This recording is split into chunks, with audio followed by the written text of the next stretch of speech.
Assalamualaikum warahmatullahi wabarakatuh.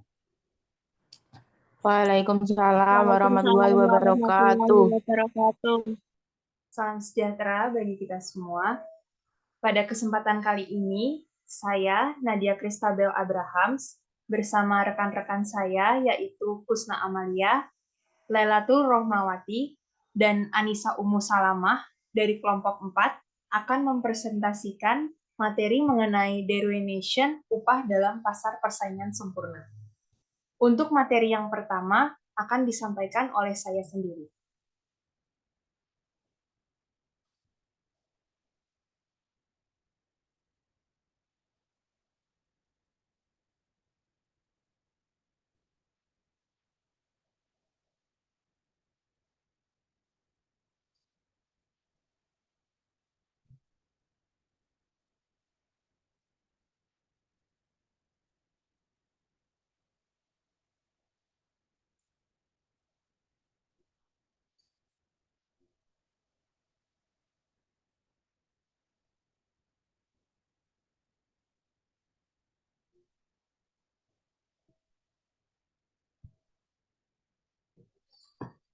Derivation upah dalam pasar persaingan sempurna. Pasar persaingan sempurna merupakan suatu kondisi di mana terdapat banyak penjual dan pembeli yang bersaing tanpa ada kendala. Yang menyebabkan banyak pembeli dan penjual di dalam pasar persaingan sempurna karena keleluasaan dalam masuk ke dalam pasar persaingan sempurna.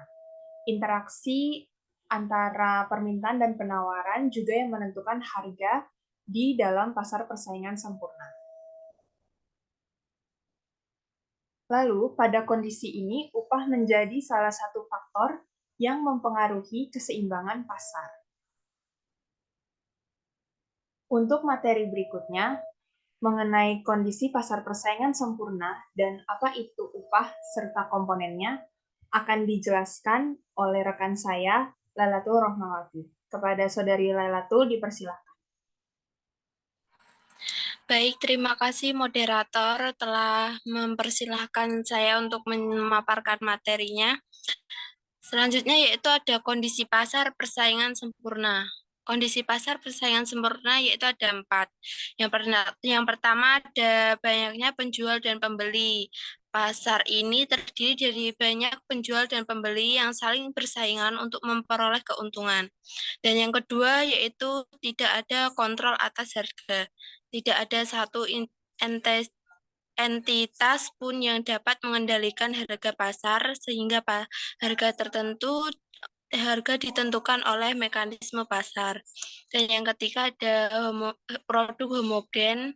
Produk yang ditawarkan oleh penjual di pasar persaingan sempurna memiliki karakteristik yang serupa sehingga tidak ada perbedaan substansial di antara mereka. Dan yang keempat yaitu masuk dan keluar mudah. Para penjual dan pembeli dapat dengan mudah masuk dan keluar dari pasar tanpa kendala berarti. Next.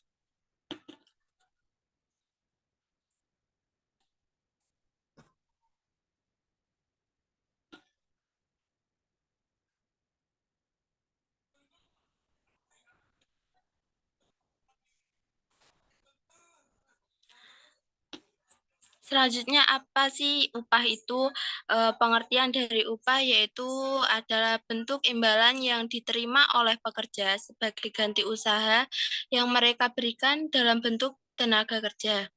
Upah ini biasanya diberikan dalam bentuk uang dan merupakan bagian dan kesepakatan kerja antara pekerja dan majikan. Upah dapat menggaji secara berkala seperti gaji bulanan, mingguan, ataupun harian, atau dalam bentuk ketidakkeseimbangan lainnya, sesuai dengan perjanjian yang telah diterapkan. Besarnya upah dapat bervariasi bergantung pada faktor-faktor seperti jenis pekerjaannya, tingkat pendidikan, pengalaman, dan juga lokasi geografis. Upah merupakan salah satu elemen penting dalam hubungan ketenagakerjaan dan merupakan sumber bagi pekerja. Selanjutnya yaitu ada komponen upah.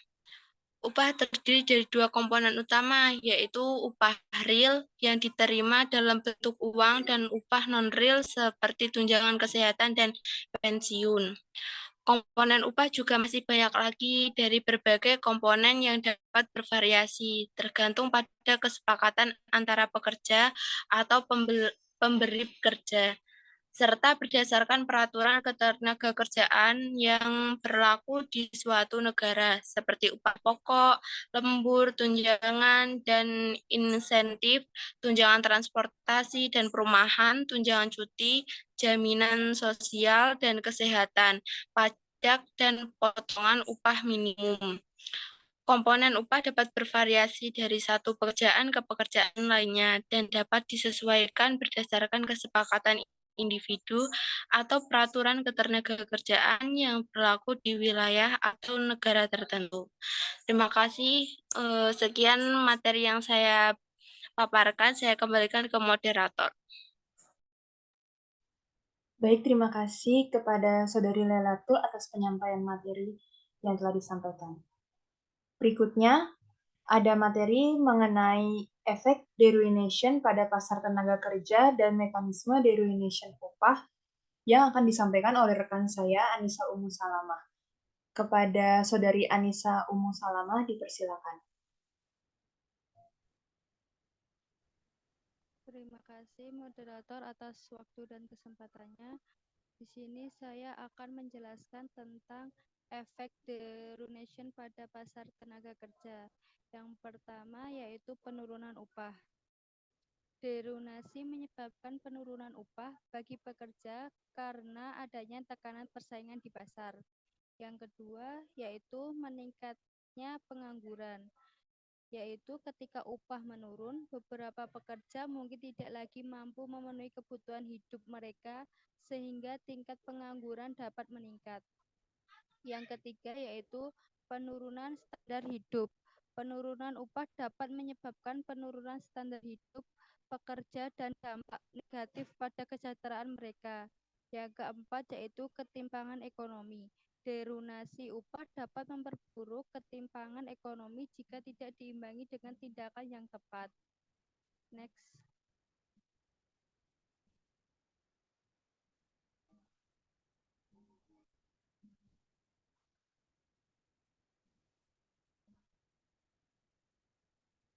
Selanjutnya itu mekanisme derunation upah.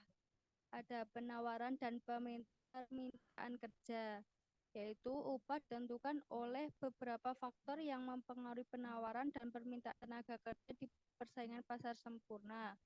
Keuntungan maksimum yang didapatkan yaitu perusahaan akan cenderung menawarkan upah sebesar keuntungan maksimum yang bisa mereka peroleh dari pekerja yang dipekerjakan.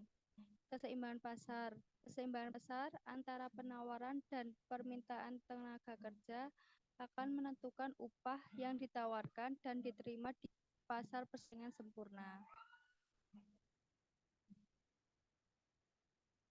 Next.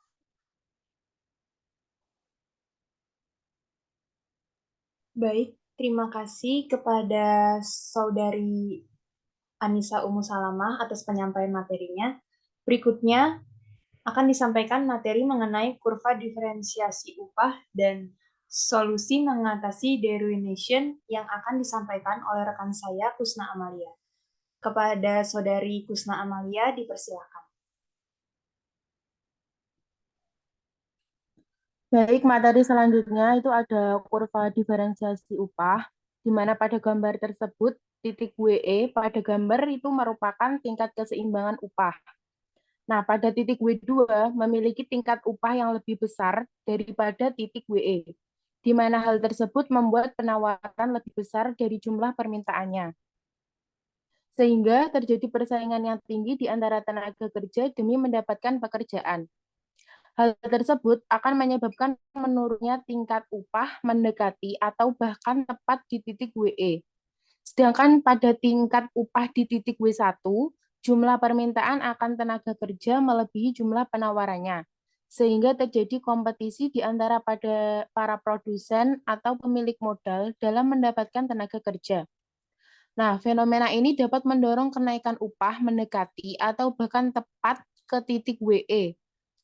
Kekurangan dari modal yang digunakan yaitu pasar bebas tradisional, masih kurangnya bukti yang diberikan perihal realita terkait upah dan lapangan pekerjaan, khususnya pada negara-negara yang berkembang.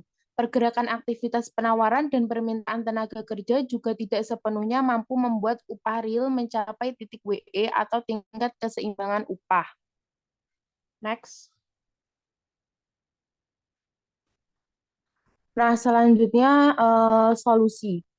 Yang pertama, peningkatan literasi keuangan. Hal ini dapat dilakukan dengan cara pendidikan keuangan yang lebih baik akan membantu individu memahami bagaimana cara mengelola uang mereka dengan bijaksana, meminimalkan resiko keuangan, dan juga memaksimalkan penghasilan mereka.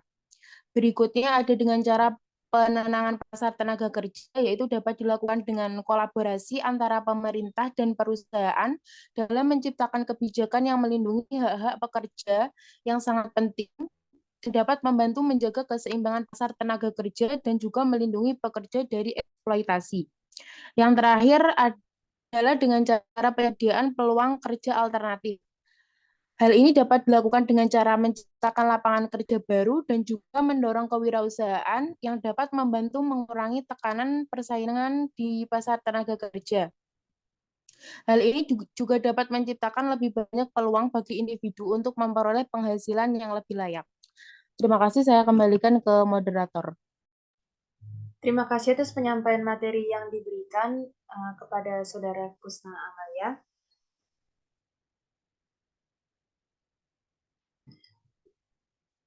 Berikutnya, izinkan saya menyampaikan kesimpulan dari presentasi pada hari ini.